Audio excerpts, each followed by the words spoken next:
오늘 오전 국회에서 진행됐던 기자회견장 얘기를 좀 해볼까 하는데 이재명 더불어민주당 대선 후보의 욕설 녹취록을 추가로 공개했던 장영하 변호사, 오늘도 추가 기자회견을 열었습니다. 이재명 후보와 민주당이 성남시정에 개입했고 아픈 가정사라면서, 그러니까 이재선 씨 얘기입니다. 이재선 씨가 성남시장에 개입했고 또 한편으로 이게 아픈 가족사라면서 멀쩡했던 친형을 정신병자로 몰아가고 있다. 이 후보의 친형을 모욕하는 이들 허위사실 공표죄로 고발하겠다. 사실 관련 내용을 다루기 전에 장 변호사가 벌써 세 번째 기자회견을 열었고요. 국회 소통관에서 그 기자회견을 하고 있고 녹취록도 공개를 했습니다. 사실 국회 소통관은 아무나 쓸 수 있는 공간도 아니고 장영하 변호사 같은 경우에는 국힘 쪽에서 활동한 것으로 알려지고는 있는데 국민의힘 선대본 쪽에서는 우리랑 크게 관련은 없다 뭐 이런 입장이더라고요. 그러니까 이 장영하 변호사가 이번 그 기자회견 관련돼서 이건 개인 자격으로 하는 거다라고 분명히 이야기를 하셨습니다. 그래서 개인 자격으로 국민의힘의 입장과는 별개로 본인이 하시고 싶은 말씀들을 하시는 것 같습니다. 다만 이제 말씀하신 대로 이 국회 기자회견장이라고 하는 것이 이렇게 개인이 아무나 이렇게 신청한다고 되는 것은 아니고 예를 국회의원이라든지 아니 대변인이라든지 내지는 뭐 당 대표라든지 후보라든지 하는 특정 그 요건들이 있습니다. 그래서 요건이 갖춰지는 경우에만 기자회견을 할 수 있었기 때문에 아마 당에서 배려 차원에서 아마 뭐 당에서 자리를 마련해 준 것 같습니다. 누군가 해줬는지는 제가 모르겠습니다만은. 근데 이게 이제 개인 자격이라고 했을 때 저는 그런 생각이 듭니다. 사실 장영하 변호사가 지금 저희 선대본에서 그러니까 선대본 자체는 아니고요. 선대본에서 마련한 특별위원회라고 하는 별도 조직에서 활동을 하시고 계십니다. 결국에는 국민의힘에서 활동한다고 볼 수는 분명히 있죠. 네. 그럼에도 불구하고 이제 장영하 변호사 같은 경우에는 사실 국민의힘에서 이런 특위 활동을 하시기 한참 이전에도 이재명 후보와 관련된 비판적인 목소리들을 꾸준히 내온 걸로 알고 있습니다.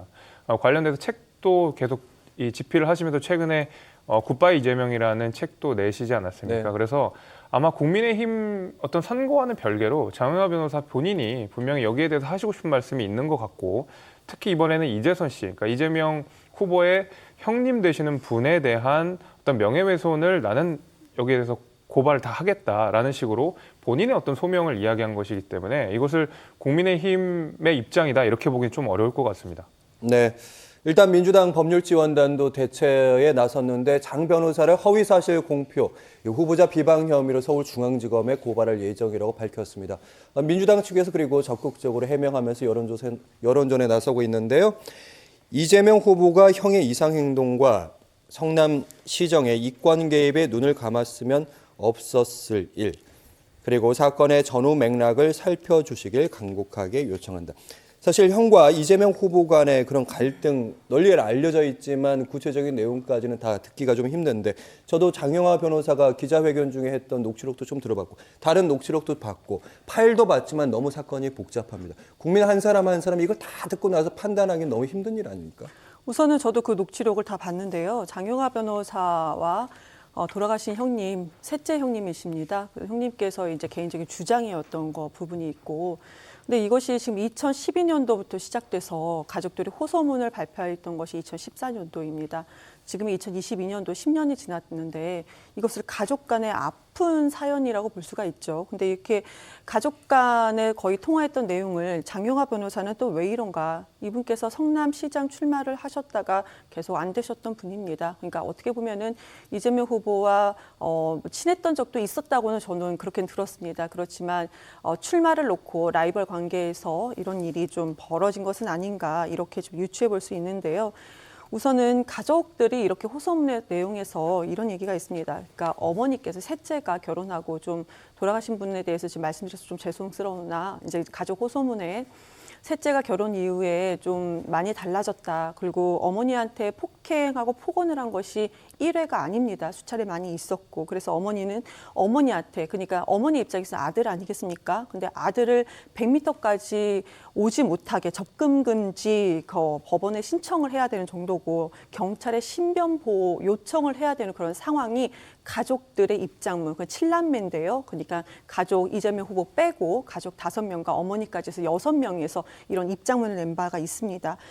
그리고 가족들이 또 의사소견도 받은 바가 있었고 또 전문의에서는 지금 이렇게 상황에서는 아마 자살까지도 우려가 된다, 걱정스럽다. 그래서 이제 병원 치료까지도 좀 가족들이 권했던 부분이 있었습니다. 근데 가족들이 항상 하는 얘기가 뭐냐면 가족 간의 불화가 사람들 입에 자꾸 오르락 내리락 한다. 그러니까 가족들이라는 것은 지금 본인들이 뭐 많이 아실 겁니다. 뭐 간병인도 하시고 청소일도 하시고 그리고 공사 현장에서 일도 하시고 계십니다. 그런데 우리 가족 간의 통화가 이렇게 자꾸 오르락 내리락 해서 죄인 같다. 그리고 가족 간의 이런 아픈 이 시간을 제발 그 선거에서 정치적으로 악용하지 말아달라 이렇게 호소문을 냈는데요. 이미 이 부분을 성남이나 경기도에서는 아시는 분들은 다 아실 겁니다. 근데 장영하 변호사가 이걸 계속 똑같은 내용을 10년이 지난 부분을 이렇게 네거티브 하는 부분에 대해서는 문제가 있다는 것을 선대해서 법적으로 우리가 이제 조치를 해야 되는 것은 맞는 것이고요. 그리고 후보는 욕설 부분에 대해서는 죄송하다. 지금 뭐 100번 넘게 그렇게 사과를 하는 부분이 있는데요. 그렇게 국민들께 언제나 그래도 대선 후보로 나선 부분이기 때문에 계속 사과해야 된다고 그 부분이 맞다고 보여집니다. 네, 장영하 변호사에 대해서 얘기하고 있고 친형과의 갈등에 대해서 저희가 좀 얘기하고 있는데 일종의 가족 리스크라고 볼 수 있죠. 이재명 후보도 그렇고요. 윤석열 후보도 모두 가족 리스크로 고민이 깊은 상황인데 장영하 변호사가 굿바이 이재명이라는 책을 썼습니다. 여기는 친형과 이재명 후보의 갈등이 좀 담겨 있는 책인데 여기에 대해서 판매 금지 가처분 신청을 했는데 법원에서는 이거를 장영하 변호사의 손을 들어줘서 계속 판매할 수 있게 됐습니다. 표현의 자유를 넓게 인정한 부분이 있습니다. 사실 이 질문을 왜 드리냐면 이 김건희 씨의 통화 녹음 파일도 표현의 자유를 법원에 최근에 넓게 인정하고 있지 않습니까? 어떻게 바라보십니까? 어차피 저는 방송 금지라든지 출판 금지 이거는 가처분 신청은 뭐 안 된다고 보여집니다. 그러니까 방송도 할 수 있는 것이고 이것이 출판의 자유도 있다고 분명히 보여집니다. 그 대신 다만 그 내용에서는 본인들이 뭐 민사소송을 하는 부분이 필요하다면 하는 것이고요. 뭐 국민들께서는 알 권리가 있는 부분이고 그리고 김건희 씨에 대한 것도 뭐 MBC에서 스트레이트에서 이거 방송되었을 때도 저희 민주당에서는 처음부터 자극적인 건 없을 거라고 봤습니다. 왜 그러냐면 굳이 자극적인 내용을 할 필요가 없거든요. 그러니까 과거에 어떤 일을 한 부분이 중요한 건 아닙니다. 다만 재산 증식 과정에서 불법은 있었지 않았는가. 그리고 이력이 또 허위 이력이고 이것도 다 불법적인 부분이 분명히 있지 않습니까? 이렇게 공적 대상에서 검증돼야 될 부분만 보면 된다라는 부분인 거고요. 그리고 이 부분에서 해명하는 국민의힘 그리고 후보 그리고 배우자가 해명하는 과정에서 언론에서는 계속 팩트 체크를 할 것이고 이런 부분도 국민께서 보시고 판단할 부분이다 이렇게 생각을 합니다. 그렇기 때문에 무슨 이거를 욕설 파일을 전부 다 100% 알 권리로 다 푼다 아니면 김건희 씨 7시간 45분을 다 푼다 이거는 굳이 그렇게까지 할 필요는 있는가. 근데 만약에 서로 간에 푼다고 하면 두 개 다 같이 푸는 것이 맞다고 저는 개인적으로 그렇게 보여집니다.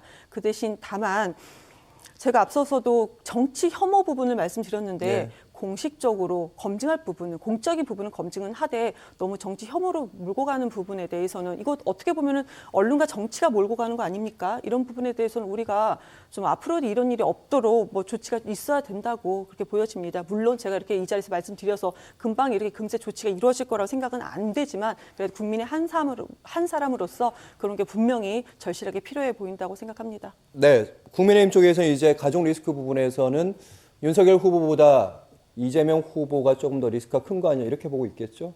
뭐 아무래도 그렇게 보고 있습니다. 그러니까 최근에 이제 김건희 씨 바로 이제 저번 주였죠. 저번 주에 김건희 씨의 녹취록이 나온다, 주말에 나온다 해서 우리가 지난주 금요일에도 관련된 이야기들을 했었었는데 말 그대로 뭐 소문난 잔치에 먹을 거 없었다. 그러니까 뭐 굉장히 뭐 많은 것들을 기대했는데 막상 들여다보니까 뭐 이미 알고 있는 내용이거나 그냥 좀 말이 좀 분명히 부적절한 부분도 분명히 있었습니다만은 그것이 어떤 공적의 영역으로 들어와서 막 판단받고 하는 내용은 보도되진 않았거든요. 그건 나머지 내용은 제가 알 수 없기 때문에 다만 이제 그 이재명 후보 같은 경우에 녹취록이 사실 예전부터 뭐 성남시장부터 해서 경기도지사 할 때도 여러 번 나왔던 내용이긴 하지만은 사실 지금 장영하 변호사가 본인이 이제 법률가로서 여러 가지 사건 이 파일들을 정리하는 과정에서 드러나는 정황들을 그러니까 다시 한번 재구성을 하기 때문에 국민들의 입장에서 보시기에는 이재명 후보의 녹취록이 어떻게 보면 또 새로운 내용처럼 들릴 수 있다는 것이죠. 이제 그런 면에서 어떤 새로운 것이 둘 다 양쪽에서 뭐 우리가 몰랐던 것이 갑자기 등장한 것은 아니지만은 그것이 어떤 다가온 국민들께 다가가는 느낌이나 충격 같은 거는 아무래도 이재명 후보가 조금 더 리스크가 있다고 생각이 돼서 그 가족 리스크와 관련돼서 이재명 후보에게 조금 더 위험이 높은 게 아닌가 그렇게 보고 있습니다. 네, 여기서 짧게 반론 받는다면 이경영 대변인님. 검사하고 유럽 여행 간 부분 그거 출입국 기록이 삭제되어 있다고 하지 않았습니까? 그런데 어찌됐든 간에 이 부분에 대해서도 그 언론에서 팩트 체크를 하고 있고 김건희 씨 본인도 유럽 여행을 인정했고요. 패키지라고 말은 하지만 그리고 그때 뭐 체코 대사를 만났다고 하는데 언론에서 팩트 체크를 한 결과 체코 대사는 만나지 않았다라는 것이 보여지는 거고 그리고 뭐 내가 정권을 잡으면 이런 부분 대선 후보의 배우자인데 어떻게 배우자가 정권을 잡겠습니까? 그리고 조 전 장관의 수사에 대해서도 수사를 안 하려고 했는데 그렇게 자꾸 얘기를 하니까 그렇게 나서서 반항을 하니까 우리가 수사를 계속할 수밖에 없었다라는 부분 이렇게 공적인 부분에 대해서도 좀 앞으로는 파생이 계속 이루어지면서 이 부분도 국민께서도 하나하나씩 알아가실 거라고 보여집니다. 네, 오늘 마지막 말씀을 듣겠습니다. 두 분의 젊은 정치인과 함께했습니다. 말씀 잘 들었습니다. 고맙습니다. 네, 감사합니다.